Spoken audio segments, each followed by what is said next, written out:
Hello and welcome to Ride with T. Today I finally get my hands on the bike a lot of you have been asking about, the Triumph Bonneville Bobber 1200.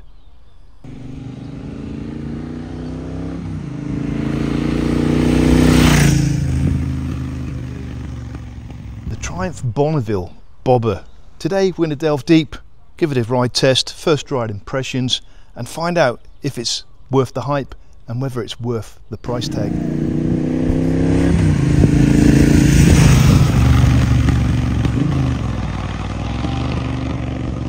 I'm giving you my honest first ride impressions, the good, the bad, and whether this British bobber lives up to its reputation. We'll cover the specs, take it through its paces on twisty country roads, and by the end of this video you'll know if the Triumph Bobber is worth your hard-earned money.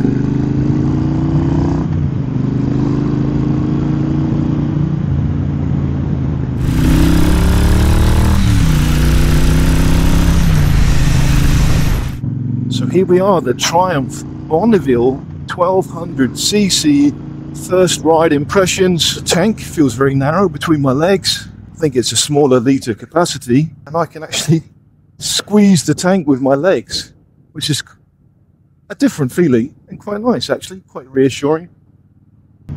It's got a lovely tone, those twin exhausts at the back, very lovely tone. I'll try and catch that on microphone. This bike has been modified, it has had the airbox removed and some special aftermarket air filters put on, so that does change the tuning of the bike slightly. And here we are, the SF Sprint filter. So apparently this was all air filter box before, and once you remove the air filter box this is all exposed and you get to see these beautiful air filters. It does increase the horsepower by 2 or 3 horsepower apparently, but it certainly does change the sound of the engine, even though these exhausts, they're still original exhausts. So this bike has got plenty of power. 78 horsepower and 106 Newton meters of torque at 4,000 RPM peak. That's very low end torque. And to be honest, I didn't even get anywhere near it today when riding the bike. Where do I start it here?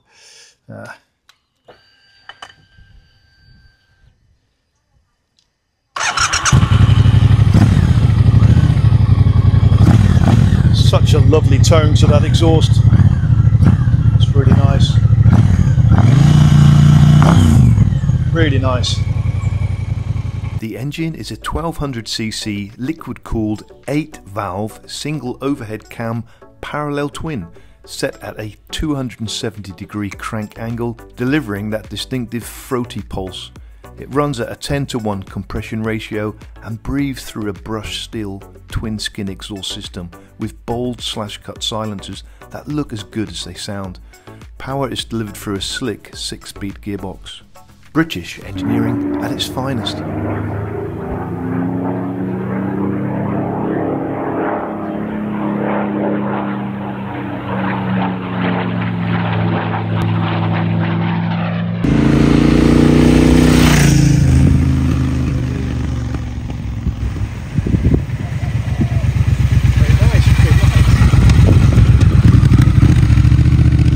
It's not a Rolls-Royce Merlin engine, but it certainly sounds like one, and I have to admit there's a real sensation of flying when I'm riding this motorbike. Interestingly, there was a Triumph Spitfire, though that was a car, not a plane. And despite sharing the name, the Triumph Car Company and the Triumph Motorcycle Company were never actually connected.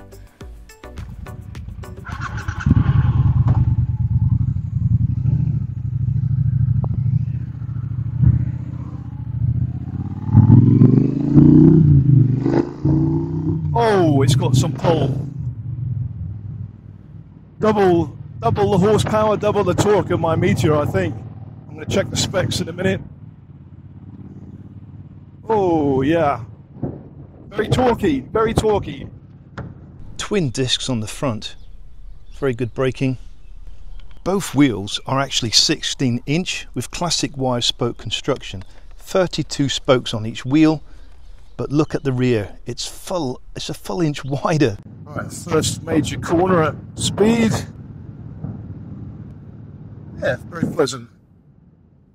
I can feel that big rear tyre. It does take a bit of leaning, but obviously not as bad as the Harley Davidson Fatboy, which I reviewed last week.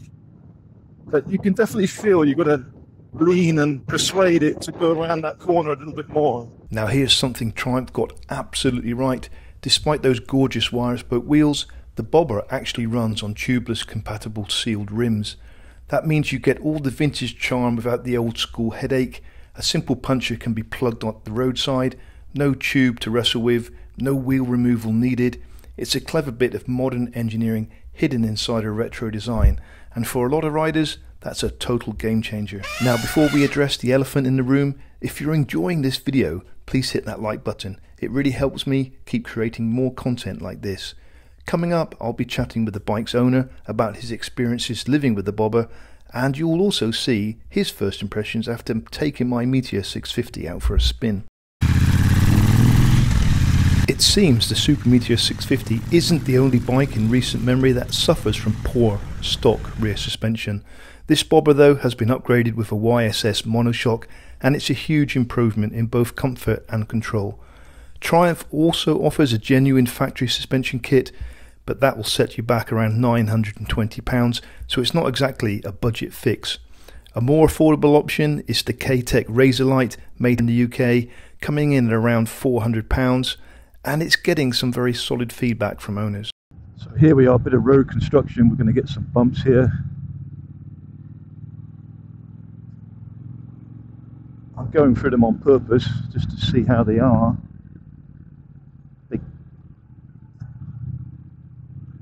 Yeah, you can feel it.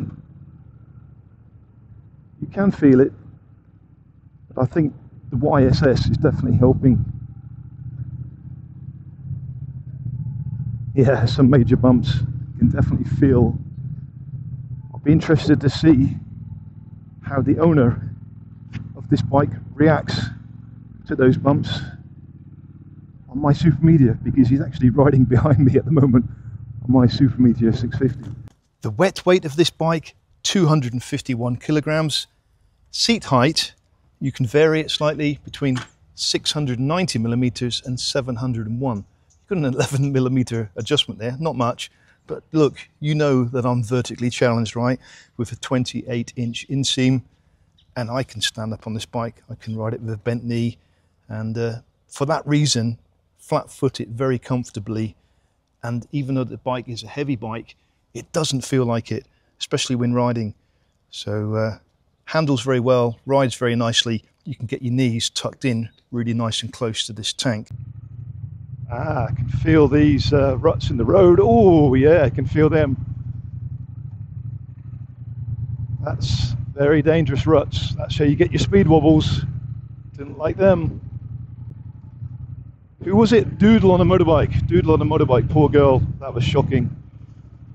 But that was definitely those ruts that caused that, not the motorcycle. Don't care what anybody says, those ruts are absolutely lethal. Once you get stuck into them, they're awful. And I felt that at very low speed. Apparently I could toggle through and get RPM displayed on the screen. Oh, there we go, look at that. 2000 RPM. Lovely.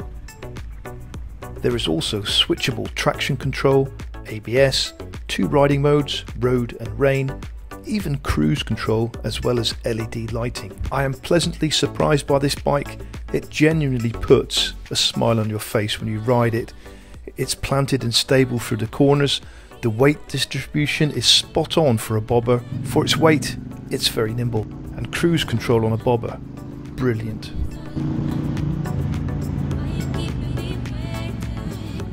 Quite a small tank for a 1200cc motorbike, but yeah, I found it very good today. Very enjoyable to ride this bike today. So here we are, the owner of the Triumph Bobber. I'd like to introduce you to Bob. Bob with the Bobber. Is that why you chose the bike? No. Look, Bob, you're retired US Army, is that right? Correct. 32 years in the United States Army. Wow. Retired in Thailand in 2012 and moved up to Chiang Rai in about 2020. Okay. I pay the extra money for the Stealth model. It's 30,000 baht, about $1,000 more for just the paint job. Wow. Okay. But it does look really nice in the sun just now. It looked. Yeah, they say it's like 7 coats, hand painted, and you have to really see it in the sun. It really shows off. Yeah, it does. Yeah, it really does. It really looks impressive. I was itching for a new motorcycle and just happened to stop by the Triumph dealer, and he had the bike on display, but he had this little cover over the tank. And I asked him, why is the cover on the tank? He said, well, we can't officially show you the bike until tomorrow. Oh, right. So I came back the next day and he pulled the little cover off, and I saw the Stealth edition. Bing, sold. Bing, sold. Out the door. Wow. Yeah. Okay. So did you do any research before you bought the bike, or you just bought it on looks, or you bought it on stats, or yeah, what? I didn't have a preconceived motorcycle in mind. I looked at some big Hondas, even looked at a Goldwing. There was a guy that was selling a big Goldwing. And again, it was just we happened to be just driving by, and I walked into the showroom, and I'd never really considered Triumph. I heard it was, there was a kind of niche motorcycle and expensive, and that was about all the complimentary stuff I heard about it. And I walked in though, and I just fell in love with the feel of the bike. It's got a short stance. Yes. Yes. I got the forward controls on it, so you can sit in a relaxed position. So you have done a lot of mods, right? You've put forward controls. Forward controls I put on. I put changed the lights over. Yep. Put on the luggage racks and the saddlebags. Yes. But the biggest things I did that were for the performance, and this is what I did some research on, a couple of things that people complain about. One was the shock, the mono shock on it. The one that comes with the Triumph is really hard. So I put a YSS on there, adjustable shock. That helps. The handlebars were a little bit down and forward, so I had them up and moved up and back to get you more upright. And then for the engine, I changed the sprocket for the front sprocket from a 17 to a 16. Most people change up, but you changed down. I changed down. Wow. Because my feeling was the bike was geared too high. Yeah. As I think I told you, I got it into 6th gear once, and I was going up a little over 140 kilometers an hour, and just shifted down into 6th, and it was just still had a lot of room. Wow. To me, you're not going to ride that fast in Thailand. No, you're not. No, so by changing the sprocket size, that dropped it down about 10 kilometers an hour. Okay. So it shifts a lot easier, and you get a little better torque at lower. And did Triumph do that for you? Were they able to do that for you, or you had to go somewhere else? No, I did it. It's DIY. Oh, you did it yourself? Yeah. The sprocket's very accessible. Yeah. And in fact, I didn't even have to adjust the chain, because you go down a size, you have to tighten the chain up a little bit. Yes. The second thing I did is I removed the catalytic converter and put a Motone X pipe in there. That frees up the air a little bit and gives you about 2 or 3 more horsepower. And then the last thing I did was the airbox elimination kit. You took the airboxes out. They're very large with paper filters in them. I took them out, and then you'll see in the photos they've got a smaller racing filters now, and that allows even more free flow of air.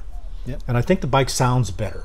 Oh, it sounds awesome. Yeah. Sounds good, yeah. Yeah, it does. Before is a little bit, I think because of noise requirements, it doesn't exceed any of the limits, but it sounds better, and it seems to be more responsive. Can definitely hear you coming, but it's not obtrusive. It's not too loud. It's just perfect tone, perfect sound. Yeah, I'm not into really loud exhausts. No, neither am I. Well, thank you very much for today. It was really an honor to ride your bike today, and you rode my Meteor as well. Yeah, right? I was going to just tell you how compliment you on that. I had a classic 500 with a sidecar, and it was a classic.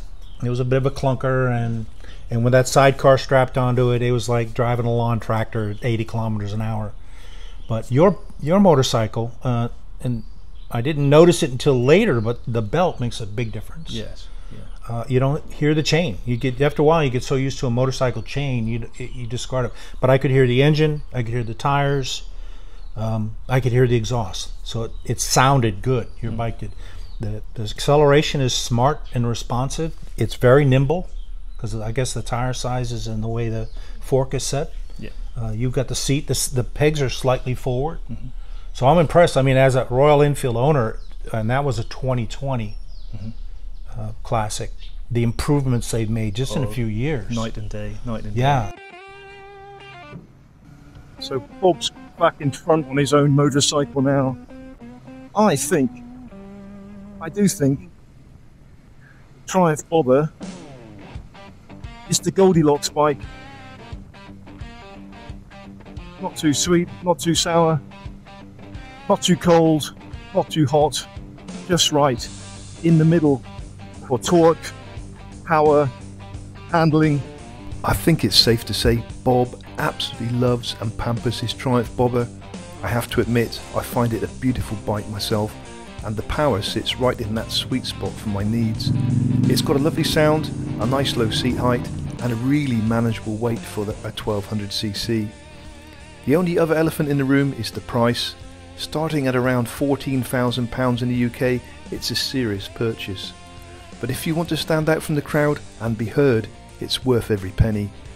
About 6 months ago, while touring the UK on my vintage Royal Enfield Bullet 500, I interviewed an owner of a Triumph factory custom bobber, number 271 of only 750 made. If you would like to see that video, you can click the link here right now. Until next time, ride safe.